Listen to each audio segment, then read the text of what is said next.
Hello dear, welcome once again dear student. आज हम जानकारी देने वाले हैं आपको जम्मू एंड कश्मीर जेई के लिए 2022 का जो नोटिफिकेशन आउट हुआ है। और अगर अभी आपको मैं नोटिफिकेशन पूरा दिखा रहा हूँ, पूरा डिटेल जो है पूरा दिखा रहा हूँ कि क्या क्या चीज़ें हैं, किस किस पोस्ट पर हैं, वैकेंसीज है और क्या है सब कुछ। तो पहली बात तो मैं बता दूं कि आज हम जम्मू एंड कश्मीर का जो जेई के लिए रिक्रूटमेंट है, इसके रिगार्डिंग सारी तमाम जानकारी मैं आपको देने वाला हूँ आज। और 1000 प्लस पोस्ट है और यहाँ पर ये बहुत बड़ी अपॉर्चुनिटी भी है, ये बात बता दूं मैं, काफ़ी बड़ी अपॉर्चुनिटी। इसका फॉर्म फिलअप कब से हो गया था शुरू, और फॉर्म जो है डेट कब तक है इसका लास्ट डेट, इसमें सिलेबस क्या क्या है, एज का क्या है, कितना है, वो सब चीज़ें जानकारी देने वाला हूँ आपको। सारी की सारी जानकारी आपको देने वाला हूँ, तो बस आप जुड़ेंगे फटाफट से। और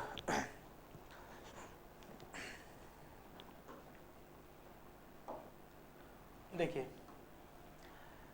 government of Jammu and Kashmir, शायद आपको दिख रहा होगा सभी चीज़ परफेक्ट तरीके से। Government of Jammu and Kashmir, Jammu and Kashmir service selection board JKSSB, ठीक है ना, के द्वारा नोटिफिकेशन आपका आया 2022 को, 11 नवंबर 2022 को नोटिफिकेशन आया था ये, ठीक है ना। और यहाँ पर डियर स्टूडेंट एक्चुअली में जेई के पद हैं ये 855 हैं PWD के, और दूसरा भी PWD डिपार्टमेंट है, लेकिन थोड़ा सा कुछ चेंजेज है इसमें। 190 पोस्ट हैं टोटल। अभी आप ये मान के चलो, इसमें अभी आपको जानकारी लेने की जरूरत नहीं, अभी आप मान के चलो कि टोटल जो पोस्ट हैं 1045 है, 1045 पोस्ट। और किसी पर्टिकुलर स्टेट में भाई आप जानते हैं कि इतना सारा पोस्ट खूब अच्छी अपॉर्चुनिटी में गिना जाएगा।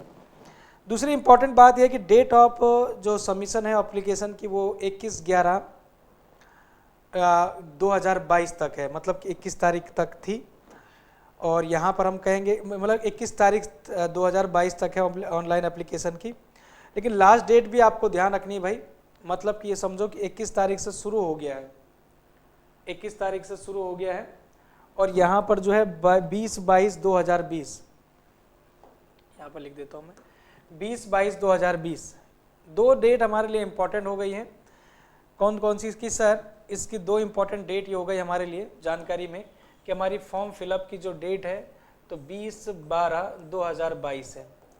ये इम्पॉर्टेंट हो गई, मतलब कि अभी तक आपके पास खूब समय है। आज का दिन है 24 नवंबर, तो अभी आपके पास इसके भी दिन है, दिसंबर के भी दिन है, लगभग 20 दिन तो यही है।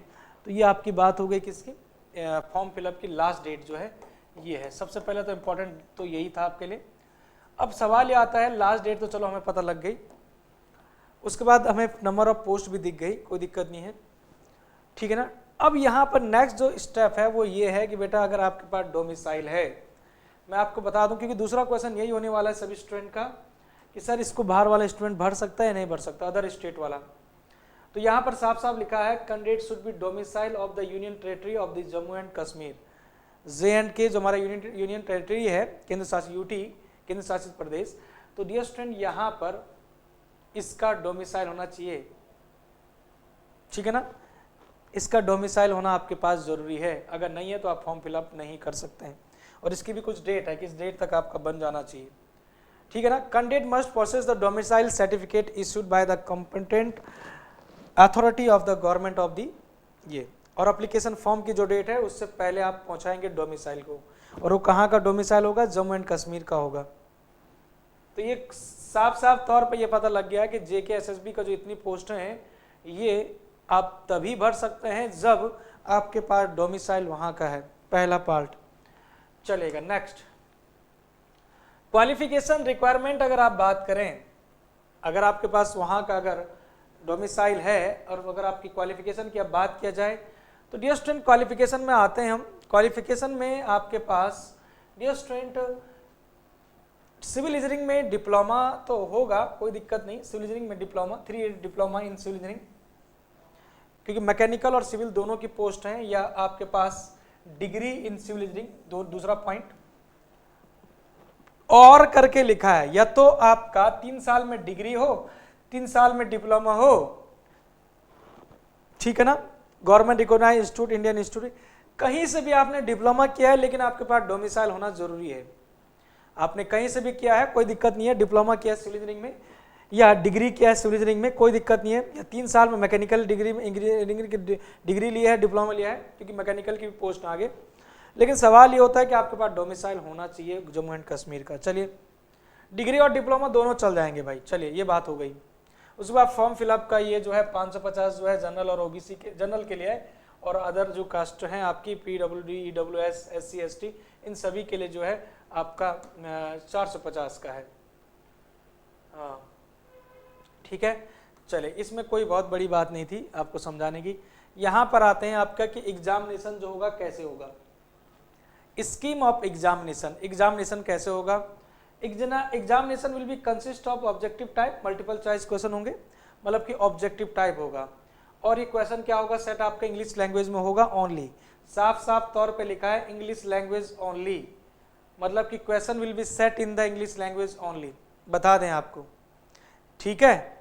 कोई हिंदी वाला बालक होगा तो उसको साफ साफ पढ़ देना चाहिए, नोटिफिकेशन है उनके ऑफिशियल साइट से।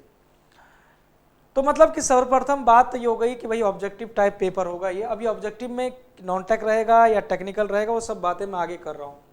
उसके बाद नेगेटिव मार्किंग भी रहेगी दोस्तों, 1/4 की नेगेटिव मार्किंग है, 0.25 की। Mark scored by the candidate in written test will be not normalised to determine the final merit and cut off marks. उसके बाद बनेगा वो कट ऑफ मार्क्स, नॉर्मलाइजेशन हो सकता है अगर जरूरत पड़ी इनको तो। आगे बढ़ते हैं डियर स्टूडेंट, यहाँ पर अलग अलग पोस्टें हैं, जैसे कि जूनियर इंजीनियर। सबसे पहले सिविल की बात करें हम तो लेवल 6 में आता है ये, ऑब्वियसली पे स्केल आप दे सकते हैं। यहाँ पर 428 है ये, मतलब कि टोटली आप देखो इधर इधर और जगह मत देखो आप, अलग अलग कास्ट के हिसाब से हैं। तो 3 साल डिप्लोमा हो या डिग्री हो, 4 साल का जो भी आपके पास है। क्राइटेरिया ऑफ सिलेक्शन जो है डियर स्टूडेंट ये बोला गया है साथ साथ में कि आपके पास क्या होगा? Objective type, multiple type examination only, मतलब कि टेंशन लेने की जरूरत नहीं, आपका केवल रिटन एग्जामिनेशन होगा, उसके बाद डॉक्यूमेंट वेरिफिकेशन वगैरह होगा, लेकिन केवल यहाँ पर ऑब्जेक्टिव एग्जाम होगा, केवल जेई बन जाओगे। दूसरा है आपका पीडब्ल्यूडी का ही जो डिपार्टमेंट है, इसके अंदर आपका मैकेनिकल की जो पोस्ट है डियर स्टूडेंट 190 पोस्ट है मैकेनिकल की। हाँ तो वो जो मैं शुरू में दिखा रहा था ना 1050, तो वो पीडब्ल्यूडी की सिविल की थी 855 पोस्ट ओनली, और मैकेनिकल की भी 190 पोस्ट, बहुत सारी हैं, कोई दिक्कत नहीं है। फिर से वही मैकेनिकल में डिप्लोमा होगा या आपका डिग्री होगा, और साथ ही साथ यहाँ पर मल्टीपल चॉइस क्वेश्चन भी बनेगा। तो टोटल को जोड़ के आपका 1045 पोस्ट हो रही है भाई।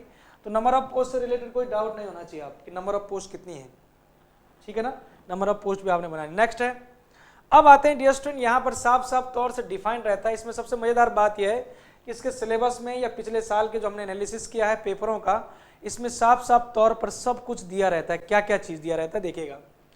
JKSSB Jharkhand subordinated service selection board, जो जेईई सिविल इंजीनियरिंग का पैटर्न है एग्जाम का जम्मू एंड कश्मीर का, ये 120 मिनट का होगा। 120 मिनट का मतलब होता है 2 घंटे का पेपर होगा, और 2 घंटे में डियर स्टूडेंट 120 ही क्वेश्चन होंगे, मतलब कि हर एक क्वेश्चन आपका होगा कितने का? 1 मार्क का एक क्वेश्चन होगा, समझ के बात को। तो 120 क्वेश्चन होंगे डियर स्टूडेंट, जिसमें कि 1/4 की नेगेटिव मार्किंग भी चलेगी। 120 केवल टोटली टेक्निकल होगा, इसमें नॉन टेक बिल्कुल नहीं होगा। तो ओनली ऑन नॉन टेक होगा, जिसमें कि आप देख रहे हैं कि सर्वेइंग का 10 मार्क्स, आरसीसी स्ट्रक्चर का 15, मैकेनिकल और स्ट्रक्चरल एनालिसिस वाला पार्ट 15, सॉइल मैकेनिक्स का 10, इरिगेशन इंजीनियरिंग का 10, फ्लूइड मैकेनिक्स का आपका और हाइड्रोलिक्स का 15, वाटर सप्लाई वाला इन्वायरमेंटल वाला पार्ट 10, और हाईवे इंजीनियरिंग 10, रेलवे इंजीनियरिंग आपका 10, कंस्ट्रक्शन प्लानिंग और सीपीएम वाला पार्ट 15।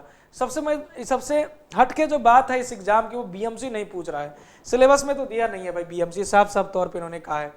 तो सर्वेइंग के अंदर भी बहुत सारी चीजें हैं, देखिएगा प्लेन टेबल सर्वे, आपका कंपास सर्वेइंग, लेबलिंग, ये सब चीजें जो होती भी हैं। मैकेनिकल और स्ट्रक्चरल में वही तुम्हारा स्ट्रक्चर वाला पार्ट और सोम वाला पार्ट, इसमें स्ट्रेंथ ऑफ मटेरियल वाला पार्ट आ रहा है, ठीक है ना। ये देखिएगा सिंपल मशीन, टॉर्जन, आपका सेंटर ऑफ ग्रेविटी, ये बहुत सारी चीजें, ये मतलब दोनों को मिलाकर है डियर स्टूडेंट। अगर मैं इस चैप्टर की बात करूं तो ये सोम, स्ट्रेंथ ऑफ मटेरियल प्लस ये स्ट्रक्चर को मिला के दोनों को बना गया है। अगर जिन लोगों ने बहुत अच्छे से पढ़ा हुआ है वो कर लेंगे। देखो स्लोप एंड डिफ्लेक्शन कहाँ पढ़ते हैं, एनालिसिस ऑफ ट्रस कहाँ, देखो यहीं पर देखो आप, स्लोप एंड डिफ्लेक्शन आप पढ़ते हैं सोम में, और ट्रस को पढ़ते हैं स्ट्रक्चर में, तो दोनों को मिलाकर है ये दूसरा टॉपिक। आरसी स्ट्रक्चर तो पूरा आरसी से आपको पढ़ना ही है, WSM, L2 वे स्लैब, शेयर कॉलम सब पढ़ना है। सॉइल मैकेनिक्स में सारी चीजें पढ़नी है। फ्लूइड मैकेनिक्स में आपका सबसे बड़ी बात यह है कि ओपन चैनल फ्लो भी पढ़ना है, और हाइड्रोलिक मशीन, पंप और टरबाइन भी पढ़ने हैं, इसलिए इसको यहाँ पर आपको ध्यान से समझना। इरिगेशन में आपका सारा का सारा क्रॉप्स वगैरह सारी पढ़नी, वाटर सप्लाई मतलब कि quantity of water, quality parameter, water supply, sewer design, ये सब पढ़नी पड़ेंगी। हाईवे इंजीनियरिंग में सारा पेमेंट डिजाइन, सीबीआर मेथड, सब चीज़ पढ़नी है आपको, जो मैंने पढ़ा भी रखा आपको। रेलवे इंजीनियरिंग में आपको सारी चीज़ें जानकारी लेनी है। कंस्ट्रक्शन प्लानिंग में सीपीएम और पर्ट वाला पार्ट है भाई ये, ठीक है ना। और साथ ही साथ आपका एस्टिमेशन भी है, ऐसा नहीं कि एस्टिमेशन को छोड़ कर चले जाओगे, एस्टिमेटिंग एंड कॉस्टिंग को बिना छोड़ के नहीं जा सकते, बिना पढ़ के नहीं जा सकते। तो ये आपका सिलेबस का पार्ट है डियर स्टूडेंट। अंततः मैं आपको बता दूंगा कि यहाँ पर आपका जो डेट है 20 तारीख है, 20 और 12 मतलब कि 20 दिसंबर तक इस फॉर्म को भर दो। सिलेबस सबसे मजेदार है यहाँ पर, बिल्कुल सबसे बड़ी बात यह अपॉर्चुनिटी आपके लिए कि यहाँ पर नॉन टेक नहीं है। 120 में आप जेई बन जाओगे, पूरा का पूरा सिविल इंजीनियरिंग को पढ़ लो। और आपको स्किप भी करना है, बहुत सारी चीजें स्किप भी करवाई है, जैसे बीएमसी नहीं पढ़ना है ना, तो इतना पढ़ लो, बढ़िया से हो जाएगा, ठीक है ना। इस फॉर्म को जरूर भरें। जितने भी JNK के डोमिसाइल रखते हैं, डिग्री या डिप्लोमा वाला विद्यार्थी, दोनों के लिए है, दोनों के लिए great opportunity, degree as well as diploma, दोनों के लिए बहुत अच्छी अपॉर्चुनिटी है। तो इसलिए घबराए नहीं, आप बढ़िया से उसको पढ़ें। इसके लिए प्रैक्टिस हम करवाते रहेंगे। इसके प्रीवियस ईयर पेपर भी मैंने कई बार कराए हैं, आपको अगर याद हो, इसके प्रीवियस ईयर पेपर भी मैंने कराए हैं, लेकिन फिर भी कराते रहेंगे, प्रैक्टिस हमारी जारी रहेगी। बिल्कुल अपना पढ़ते रहो। चाहे तो अगर इस पे लगेगा तो आप कांटेक्ट कर सकते हैं हमारे हेल्पलाइन नंबर पर। अगर आपको लगे कि सर आपका अपना कोई कोर्स वगैरह है जिसमें कि सारे सब्जेक्ट आपने पढ़ा रखे, तो मेरे साथ जानकारी आप ले सकते हैं, ठीक है। चलिए फिर, thank you very much, thanks to all.